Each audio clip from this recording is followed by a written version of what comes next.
What happens when college football defenses get unsportsmanlike conduct penalties? Imagine a game where one team is trying to stop the other, but suddenly a defender crosses the line. What exactly happens when a defensive player commits an unsportsmanlike conduct penalty? Well, in college football, it's a game changer.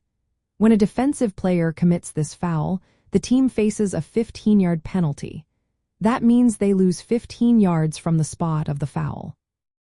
The opposing team then gets an automatic first down, which means they get to keep their possession without needing to gain extra yards. This penalty is called a dead ball foul, so it is enforced after the play ends and before the next one begins. Unsportsmanlike conduct covers a lot of behaviors. It includes using rude or threatening language, making obscene gestures, taunting opponents, or provoking them in any way. It also involves actions like pointing fingers threateningly, imitating weapons, or celebrating excessively to draw attention. Making demeaning gestures or interfering with officials also counts. These rules are in place to keep the game fair and safe. For example, if a player slashes their throat or makes a gesture like firing a gun, officials will call a penalty. If a player commits to unsportsmanlike conduct fouls in one game, they are ejected from the game immediately. They have to leave the field and the team area. This applies to players, substitutes, or even coaches if they break the rules. Physical interference with an official also results in a 15-yard penalty and an automatic first down.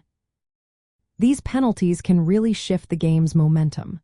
For instance, a defense that was close to stopping the offense might give up a big gain because of a costly penalty.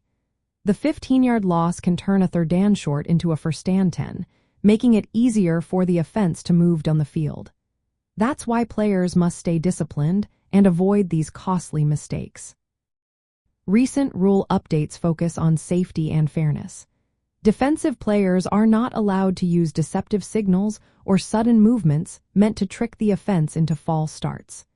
Any unsportsmanlike conduct related to these actions will be penalized the same way. In short, when college football defenses get unsportsmanlike conduct penalties, their team loses 15 yards and the offense gets an automatic first down. Repeated penalties can lead to player ejection, highlighting how important it is to play with sportsmanship and control.